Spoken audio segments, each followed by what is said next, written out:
Assalamualaikum warahmatullahi wabarakatuh. Kami dari kelompok 7 akan menjelaskan tentang analisis medan makna dan komponen makna mata kuliah semantik dosen pengampu Ibu Ruli Andayani MPD. Anggota kelompok 7 yaitu Anggi Villa Rahmawati NIM 12621020248, Dela Ayu Puspitarani NIM 12621020256, Fitriatul Lailiyah NIM 1262102031091, dan Nurusniatul Mubarak NIM 1262102011003. Materi yang pertama yaitu medan makna. Pengertian medan makna.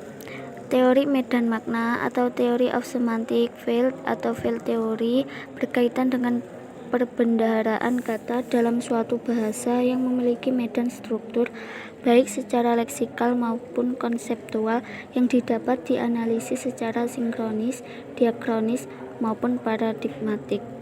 Berdasarkan teori kajian Trier tersebut dapat disimpulkan bahwa medan makna berhubungan dengan relasi makna kata pada periode yang berbeda, asosiasi hubungan kata secara pragmatis sesuai dengan ciri referen dan konseptualisasinya, serta hubungan internal antara kata yang satu dengan kata yang lainnya.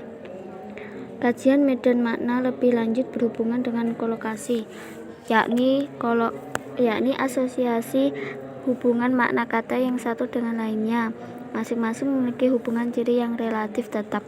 Misalnya, kata pandangan berhubungan dengan mata, bibir dengan senyum, menyala dengan anjing. Sehubungan dengan kolokasi tersebut, terdapat kolokasi sinonim yang berfungsi untuk memperjelas atau menekankan makna. Contohnya dalam puisi Khairil Anwar, pecah pencar, lega lapang, ria bahagia, sama gandengan, mandi basahkan diri. Medan makna semantik domain, semantic field atau medan leksikal adalah seperangkat unsur leksikal yang maknanya saling berhubungan karena menggambarkan bagian dari bidang kebudayaan atau realitas dalam alam semesta tertentu. Misalnya nama-nama warna, nama-nama perabot rumah tangga, atau nama-nama perkerabatan yang masing-masing merupakan satu medan makna. Kata-kata atau leksem-leksem yang diklasifikasikan dalam satu medan makna berdasarkan sifat hubungan semantisnya dapat dibedakan atas kelompok medan kolokasi dan medan set. Medan kolokasi menunjukkan pada hubungan yang sintakmatik yang terdapat di antara kata-kata atau leksem-leksem atau unsur-unsur leksikalnya.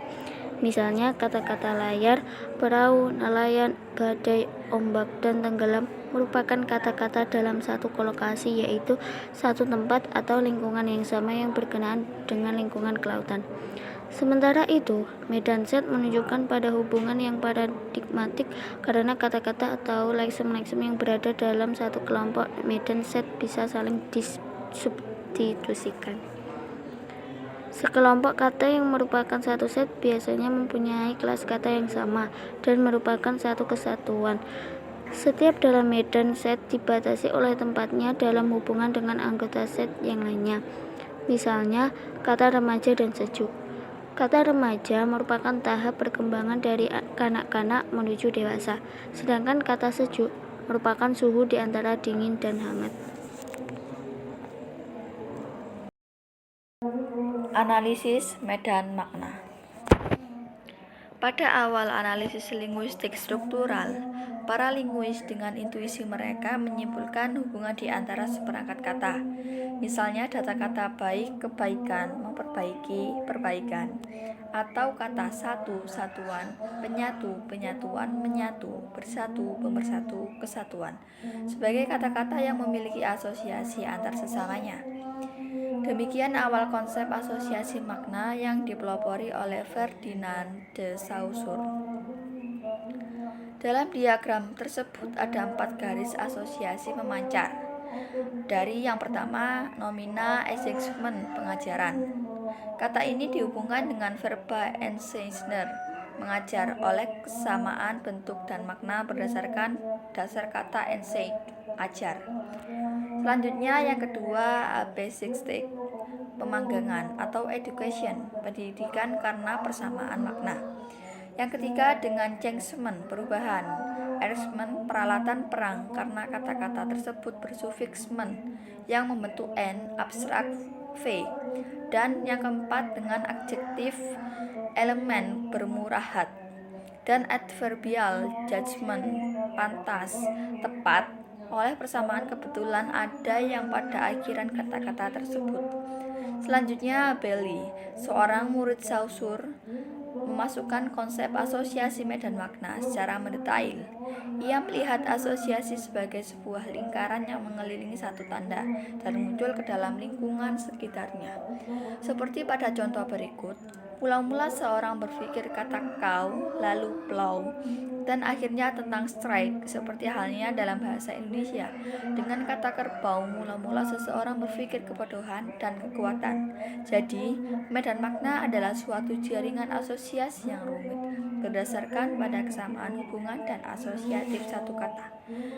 Dengan demikian, setiap kata dapat dikelompokkan sesuai dengan medan maknanya. Baik, materi selanjutnya adalah komponen makna. Pengertian komponen makna. Komponen makna adalah makna yang dimiliki oleh setiap kata yang terdiri atas sejumlah komponen yang membentuk keseluruhan makna kata itu. Komponen makna atau semantik mengajarkan bahwa setiap kata atau unsur leksikal terdiri dari satu atau beberapa unsur yang bersama-sama membentuk makna kata atau makna unsur leksikal. Misalnya pada bagan yang tertera di layar. Tanda positif berarti mempunyai komponen makna, sementara tanda negatif berarti tidak mempunyai komponen makna. Perbedaan makna antara kata ayah dan ibu hanyalah pada ciri makna atau komponen makna. Ayah memiliki makna jantan, sedangkan kata ibu tidak memiliki makna jantan. Materi selanjutnya adalah analisis komponen makna. Jika dalam analisis komponen fonem, kita dapat mencirikan unsur pemroduksinya, maka dalam analisis komponen makna kata, kita bisa menemukan kandungan makna kata atau komposisi makna kata.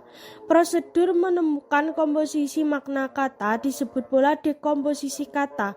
Untuk menemukan komposisi unsur-unsur kandungan makna kata, kita perlu mengikuti proses sebagai berikut. Pertama, pilihlah seperangkat kata yang secara intuitif kita perkirakan berhubungan. Kedua, temukanlah analogi-analogi di antara kata-kata yang seperangkat itu. Dan terakhir, cirikanlah komponen semantik atau komposisi semantik atas dasar analogi-analogi tadi. Lalu, materi selanjutnya yaitu manfaat analisis komponen makna. Analisis komponen makna dapat dimanfaatkan sebagai berikut. Yang pertama, untuk mencari perbedaan dari bentuk-bentuk yang bersinonim. Misalnya, kata ayah dan bapak adalah dua kata yang bersinonim. Dua buah kata yang bersinonim maknanya tidak persis sama, tentu ada perbedaan mana. Kalau dianalisis kata ayah dan bapak dari segi komponen makna, maka kata ayah dan bapak sama-sama memiliki komponen makna, manusia dewasa dan sapaan kepada orang tua laki-laki. Bedanya, kata ayah tidak memiliki komponen sapaan kepada orang yang dihormati, sedangkan kata bapak memiliki komponen makna sapaan kepada orang-orang yang dihormati.